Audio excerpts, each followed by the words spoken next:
pour leurs informations. Nous saluons la présence ici des ministres des Affaires étrangères d'Haïti et de la République dominicaine. Les nouvelles selon lesquelles la situation à Port-au-Prince est en train de se stabiliser nous inspirent de l'espoir. Néanmoins, tout porte à croire que le pays reste à 2 doigts de la catastrophe. Il y a là-bas une véritable guerre des gangs qui, pour la population civile, entraîne des enlèvements, des pillages, des violences. Et chacun a déjà l'habitude de craindre pour sa vie. Le résultat prévisible de cette situation, ce sont des manifestations provoquées par la décision du gouvernement de supprimer les subventions sur le carburant et les désordres à grande échelle qui accompagnent ce phénomène les appellent à la démission des dirigeants du pays. Nous entendons des déclarations sur lesquelles c'est la mafia et les oligarques locaux qui se trouvent derrière ces manifestations ainsi que leurs parrains. Mais les tentatives d'améliorer la situation et de faire baisser l'insatisfaction de la population sont clairement inadéquates. Nous avons affaire à la frustration de la société qui a perdu confiance dans les autorités.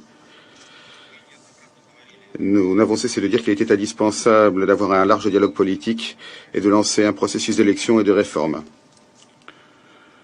Malheureusement, nous ne voyons aucune action cohérente et ciblée visant au retour d'Haïti sur la voie constitutionnelle et celle du développement. Nous sommes particulièrement déçus par le fait que les acteurs extérieurs qui disposent véritablement de levier du pouvoir à Port-au-Prince ne prennent pas de mesures visant véritablement à régler la crise dans le pays. En fait, ils ignorent ce qui se passe. Nous connaissons tous la difficile histoire d'Haïti, nous savons de quoi il s'agit.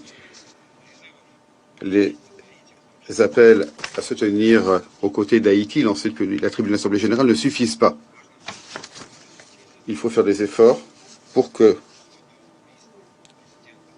l'assassinat du président Moïse, il y a 14 mois, soit enfin élucidé. Et les coupables doivent être punis. On ne peut pas ignorer le fait que ça fait 6 ans qu'il n'y a pas eu d'élection dans le pays et que ça fait longtemps que les pouvoirs du gouvernement et d'une grande partie du Parlement ont expiré, y compris dans le contexte de la signature en 2001 de la Charte démocratique interaméricaine.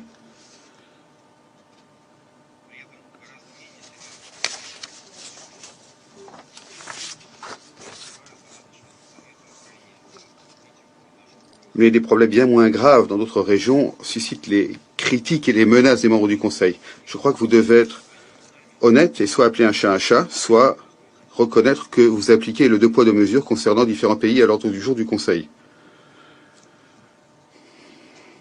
Madame la Présidente, la communauté internationale doit véritablement corriger ses erreurs, définir les véritables besoins des Haïtiens et définir les moyens de véritablement les aider. Sans ingérence dans les affaires intérieures du pays, qui, comme le montre l'histoire, ne mène pas au résultat désiré. S'agissant le projet d'instauration de sanctions ciblées contre les chefs de gang, nous sommes prêts à l'examiner. Il est indispensable d'interdire aux chefs de gang l'accès au financement et d'empêcher leur déplacement. Mais la question, c'est de savoir dans quelle mesure ces chefs de gang utilisent les comptes étrangers et les voyages à l'étranger. Est-ce que ces sanctions ciblées contre eux permettront vraiment de modifier la véritable situation dans le pays où les chefs de bande se sentent comme chez eux?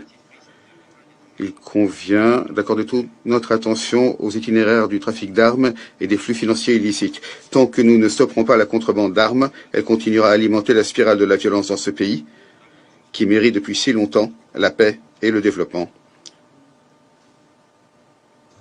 Je vous remercie de votre attention. Je remercie le représentant de la Fédération de Russie pour son intervention. Et je vais maintenant faire une déclaration en ma qualité de représentante de la France. Je voudrais tout d'abord remercier la représentante spéciale, Madame Laline, pour sa présentation, ainsi que la directrice exécutive adjointe du Programme alimentaire mondial et la directrice exécutive de l'ONUDC, Et je voudrais également saluer la présence parmi nous des ministres des Affaires étrangères d'Haïti et de République dominicaine, ainsi que de celle du représentant permanent du Canada. Chers collègues,